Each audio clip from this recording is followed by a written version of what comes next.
अभी अभिनव ये सोच ही रहा था कि तभी उसके केबिन के दरवाजे पर दस्तक हुई और उसकी सेक्रेटरी नंदिता अंदर आई।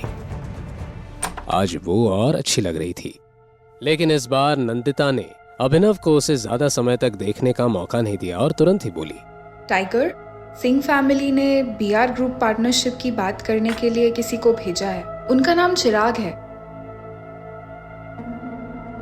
उसको जाने के लिए कह दो। ओके? ये सनी अपने आप को समझता क्या है? जब मैंने बोल दिया कोलैबोरेशन सिर्फ अनन्या हैंडल करेगी, तो ये नए नए लोगों को क्यों भेज रहा है? शायद इसे मेरे तरीके से समझाना पड़ेगा।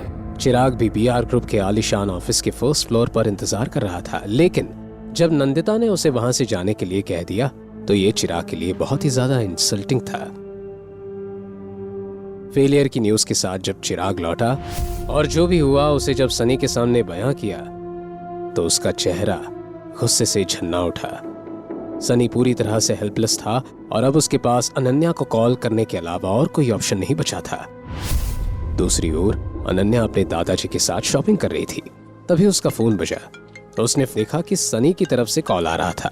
अनन्या ने कॉल उठाते ही लाउड स्पीकर पर लगाया। हाँ जी भैया। अनन्या, तुम्हारे भाई को तुमसे एक हेल्प चाहिए थी। क्या तुम हेल्प करोगी? हेल्प? भैया मैं कुछ समझी नहीं। वो बात ऐसी है कि हमारे और बीआर ग्रुप के बीच में जो कोऑपरेशन हुआ था, उसको लेकर मैंने ये तय किया है कि आज के बाद हमारी सारी डील्स तुम हैंडल करोगी।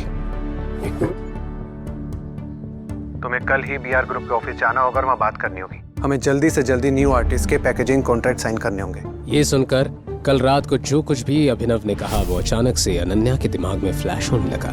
तो तुम एकदम से हाँ मत कहना। सॉरी भैया, आपने ये मैटर चिराग को संभालने के लिए दिया था ना, तो मुझे लगता है कि हाफ वे डन ही हो गया है, तो उसे ही संभाल दीजिए। वो क्या है ना, अगर 4 लोग एक खीर बनाए तो खिचड़ी बन जाती है। चलिए भैया, मेरे पास और भी बहुत काम है, बाद में बात करती हूँ। ये तुम क्या कर रही हो बेटा?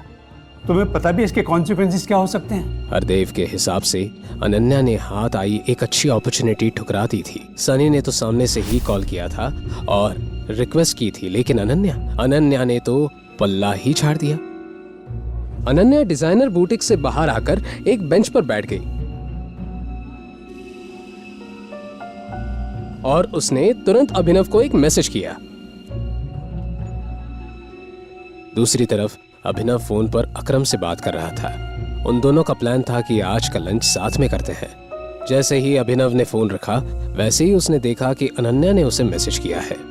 अभी थोड़ी देर पहले भैया का कॉल आया था। वो मुझे कह रहे थे कि बीआर ग्रुप के साथ अब मुझे ही कॉर्पोरेशन करना है। मैंने उन्हें मना कर दिया। अब मुझे क्या करना चाहिए? जब अभिनव ने ये मैसेज पढ़ा तो उसका दिल खुशी के मारे गार्डन हो गया था। अभिनव को अच्छा लगा कि उसकी बीवी ने उसकी बातें सुनना और मनाना शुरू कर दिया। अब तुम्हें थोड़ा इंतजार करना चाहिए और परेशान मत हो। आज नहीं तो कल तुम्हारे भैया तुम्हें दोबारा कांटेक्ट करने की जरूर कोशिश करेंगे, लेकिन तुम्हें तब तक अग्री नहीं करना है जब तक वो तुमसे तुम्हारे फायदे की बात ना करें। उनकी कंडीशंस तभी माननी है जब वो तुम्हें कुछ दे।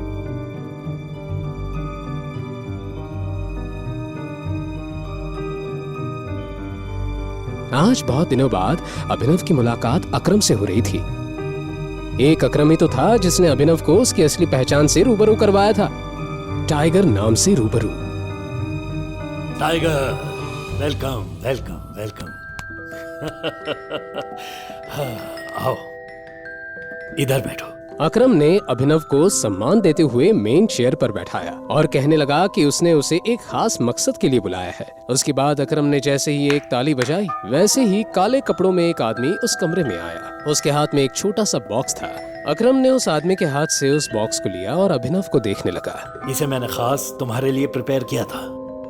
पिछले 18 सालों से ये अमानत मेरे साथ थी, लेकिन अब वक्त आ गया है कि ये उसके हाथों में जाए जिसकी अमानत है। अकरम अंकल,